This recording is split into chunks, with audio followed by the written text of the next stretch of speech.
Hello I welcome to the YouTube channel और YouTube channel. So इस video में हम स्टार्ट करने वाले हैं मोल के बारे में ही कर रहे हैं, तो मोल से ही स्टार्ट करते हैं। अब इस वीडियो में सबसे पहले मैं डिस्कस करने वाला हूँ कि मोल क्या है। ठीक है, तो मोल देखो, मोल एक नंबर है। Basically mole is a number. Mole is a number. कौन सा नंबर? एक हाइपोथेटिकल नंबर है या कोई नंबर है? देखो एक्चुअली एज सच कोई डिटेल तो है नहीं, हाइपोथेटिकल मैं बोलूँगा नहीं, बिकॉज एनसीईआरटी में इसको क्या डिफाइन किया हुआ है। एनसीईआरटी कहता है कि कार्बन 12 आइसोटोप आप लो। कार्बन 12 आइसोटोप का कितना? 12 ग्राम। तो कार्बन 12 आइसोटोप के 12 ग्राम में जो नंबर ऑफ एटम्स होते हैं, जितने नंबर ऑफ एटम्स होते हैं, बहुत सारे एटम है। क्या कह रहा है? कार्बन 12 का आइसोटोप का 12 ग्राम लो और उसमें नंबर ऑफ एटम को गिनो। जितने एटम होंगे उस नंबर को एक मोल बोला गया है। तो वन हाइपोथेटिकल है, ये नहीं बोलूंगा मैं, क्योंकि ये एनसीईआरटी में आपका एक्सप्लेनेशन गिवन है। तो what is one mole? One mole is the amount या फिर number of particle that is equal to the number of atom which is present in 12 gram of carbon 12 isotope. Hopefully आपको ये definition समझ में आ गई होगी। आगे बढ़ते साथ तो क्वेश्चन उठा कि नंबर ऑफ एटम ऐसे कितने थे। तो वन मोल जो है बराबर होता है आपका 6.022 इंटू 10 पावर 23 के। ये होती है वैल्यू बेटा वन मोल की। अब यही वैल्यू जो है ना, यही वैल्यू अवोगैड्रो नंबर के बराबर है। एक अवोगैड्रो नंबर होता है, अवोगैड्रो नंबर होता है। किसके बराबर होता है अवोगैड्रो नंबर? अवोगैड्रो नंबर देखो Na से इसको रिप्रेजेंट करते हैं, Na से रिप्रेजेंट करते हैं, और ये इसी वैल्यू के बराबर होता है 6.022 इंटू 10 पावर 23। मतलब एक मोल जो होता है ना, एक मोल आपका अवोगैड्रो नंबर के बराबर होता है, दैट इज 6.022 इंटू 10 पावर 23। एक मोल एनीथिंग का मतलब इतना। जैसे एक डजन का मतलब क्या होता है? 12 ना। एक पेयर 2, एक सेंचुरी 100, है ना। एक टन 1000 किलो। इसी तरीके से एक मोल मतलब इतना। एक मोल मतलब इतना। एक वीक में ऑटोमेटिकली पता चल जाता है, एक वीक मतलब 7 डेज। एक मोल मतलब ये वैल्यू। ठीक है। अच्छा, अब क्वेश्चन उठता है कि सर ये मोल कैलकुलेट कैसे करेंगे? जैसे मान लो कि मुझे ये दे दिया, जैसे मीथेन है, मीथेन का मुझे बोल दिया कि 8 ग्राम है, 8 ग्राम में मोल बता, या फिर ये नंबर ऑफ पार्टिकल बता। इसके लिए फार्मूले हैं। जैसे मोल का फार्मूला एक होता है given mass upon molar mass. एक ये फार्मूला होता है, एक ये फार्मूला होता है। आपको जो अमाउंट दे रखा है उससे उसके मोलर मास से डिवाइड कर दो। अच्छा, ये मोलर मास तो अभी तक मैंने बताया नहीं, तो पहले मोलर मास बेटा समझ लो। अभी मैं बता देता हूँ, ये इसमें आएंगे अभी। तो एक मोल बराबर इतना होगा। तो सबसे पहले देखो मोलर मास क्या होगा, इस चीज को समझ लो आप थोड़ा सा। वैसे प्रीवियस वीडियो मैंने बता रखा है मोलर मास का, आप वहां से देख सकते हैं, बट एक बार मैं रिकैप कर लेता हूँ। मोलर मास होता है mass of 1 mole of any substance. Example के तौर पे, जैसे अगर मुझे सोडियम का मोलर मास पूछे तो 23 AMU, तो ये होता है, इसको एक मोल का बनाने के लिए इसको अवोगैड्रो नंबर से मल्टीप्लाई कर देंगे, तो ऑटोमेटिकली कितना हो जाएगा? 23 ग्राम पर मोल हो जाता है। ठीक है। इसका कन्वर्जन वगैरह होता है। AMU की वैल्यू एक्चुअली 1/Na के बराबर में होता है, और इसकी यूनिट हो जाती है ग्राम पर मोल, क्योंकि एक मोल के लिए बात कर रहे हैं, ग्राम में आंसर आएगा।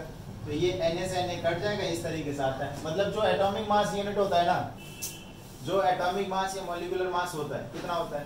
AMU में यूनिट होती है, तो यूनिट आप चेंज कर देंगे, बस ग्राम पर मोल लगा देना, वही आ जाएगा। फॉर एग्जाम्पल देखो H2SO4, अभी मैंने एक दो वीडियो पीछे जाओगे तो उसमें बताया था। इसको अगर ऐड करोगे तो 98 AMU होता है। तो बेटा ये तो हो गया इसका मॉलिक्यूलर मास। यस, ये इसका होगा मॉलिक्यूलर मास। तो इसका अगर मोलर मास चाहिए तो 98, और AMU की जगह पे क्या लिख दो? ग्राम पर मोल। हो गया खत्म। ये हो गया इसका मोलर मास। तो कंफ्यूज नहीं होना है। मॉलिक्यूलर मास यूनिट एमयू चिपकाओ, अब मोलर मास यूनिट ग्राम पर मोल लगाओ, काम खत्म। ठीक है, अब आगे बढ़ते हैं। तो आगे बढ़ते हुए तो मैं ये कह रहा हूँ कि सर क्वेश्चन ये है कि आपके पास अमाउंट दिया हुआ है, फॉर एग्जांपल CH4 का बोल दिया कि 8 ग्राम है, इसमें मोल बताओ। मोल के फार्मूले होते हैं बेटा, मोल के फार्मूले होते हैं। मोल निकालने का जो पहला फार्मूला है that is given mass upon molar mass, given mass upon molar mass. ये एक फार्मूला, तो ये एक दूसरा फार्मूला होता है मोल निकालने का। तो मोल को देखो n से रिप्रेजेंट करते हैं ना, स्मॉल n से मोल को रिप्रेजेंट करते हैं स्मॉल n से। तो mole equals to given number upon Avogadro number, given number upon Avogadro number. ये इस तरीके से हो गया हमारा। इसके बाद देखो तीसरा फार्मूला होता है, तीसरा फार्मूला वो फॉर गैस होता है, फॉर आइडियल गैस के लिए होता है, वो भी at STP, standard temperature and pressure. जिस बच्चों को नहीं पता स्टैंडर्ड टेम्परेचर प्रेशर, टेम्परेचर मतलब 0 degree Celsius, pressure 1 atmospheric pressure, in condition को STP कंडीशन बोला जाता है। तब मोल का फार्मूला उस केस में क्या है, उस केस में मोल का फार्मूला है वॉल्यूम ऑफ गैस अपॉन में 22.4 लीटर में वॉल्यूम लेना। तो ये हो जाता है, मतलब एक मोल ऑफ कोई भी आइडियल गैस का ना, देखो इसमें एक स्टेटमेंट लिखते हैं, एक mole of 1 mole of any ideal gas equals to 22.4 litre. अब ध्यान से देखो, यहाँ पर कोई बड़ी चीज नहीं है, बहुत आसान चीज है, बहुत आसान। क्या है, देखो हमारे पास मोल के फार्मूले आ गए, हमारे पास 3 मोल के फार्मूले आ गए। अब आपको CH4 दिया हुआ है और CH4 का 8 ग्राम दिया हुआ है, और आपसे पूछ रहा है कि बेटा इसमें मोल निकाल के दिखाओ, या फिर इसमें कितने 8 ग्राम CH4 के 8 ग्राम में कितने CH4 के मॉलिक्यूल है वो निकाल के दिखाओ। तो बहुत आसान है, देखो मोल निकालने के लिए बहुत आसान है। ये पहला वाला फार्मूला लगा दो इसमें, तो मोल निकल के आ जाएगा। देखो गिवन मास तो 8 है, और CH4 का मोलर मास अगर तुम कैलकुलेट करोगे, CH4 का मोलर मास 16 ग्राम हो जाएगा। ये 16 से इसको डिवाइड कर दो तो ये 1/2 हो जाएगा, इक्वल्स टू 0.5। ठीक है, CH4 का 8 ग्राम है तो इसको 16, मोलर मास कितना होता है 16 होता है। ऐसे ही मैं देखो कार्बन डाइऑक्साइड है, कार्बन डाइऑक्साइड का अगर मैं ले लेता हूँ 46 ग्राम, या फिर मैं 46 ग्राम ले लेते हैं, इसका मोलर मास निकाल लो पहले। तो मोलर मास भी इसका 46 ग्राम ही होता है। तो क्या करेंगे, मोल निकालने के लिए given mass 46, molar mass 46 divide कर दिया, 1 मोल आंसर आया। ठीक है, तो इस तरीके से आप मोल निकाल सकते हैं। जैसे यूं लिख दिया कि 10 ग्राम ऑफ है ना, ये एग्जांपल्स है आपके। 10 gram of H2 hydrogen gas. देखो हाइड्रोजन गैस का मोलर मास पहले आप निकाल लो, कितना होगा 2 ग्राम पर मोल। यस, तो मोल निकालने का फार्मूला गिवन मास 10 ऊपर रखो, मोलर मास 2 नीचे रखो, आंसर आया 5 मोल। ठीक है, बहुत आराम से आप मोल निकाल लेंगे, बहुत आराम से। अब देखो एक दो चीज और समझो कि ठीक है सर मोल निकाल लिया, मोल निकालने के बाद करें क्या, वो क्वेश्चन में आप यूज करोगे।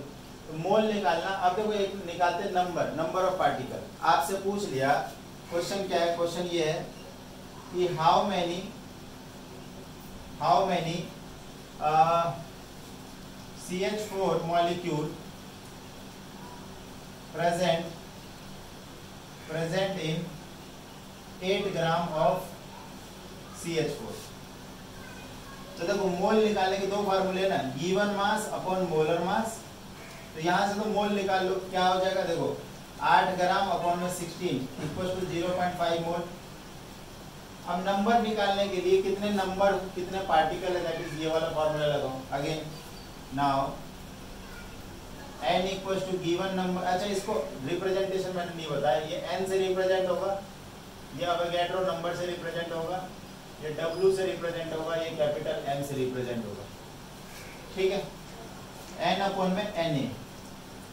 तो अभी 0.5 हमने निकाल दिया ऊपर 0.5, ये n निकालना है और n क्या है Avogadro number, that is 6.022 into 10 power 23। इसको मल्टीप्लाई कर देंगे बेटा 3.011 into 10 पावर 23 आपका नंबर ऑफ CH4 मॉलिक्यूल आ गया।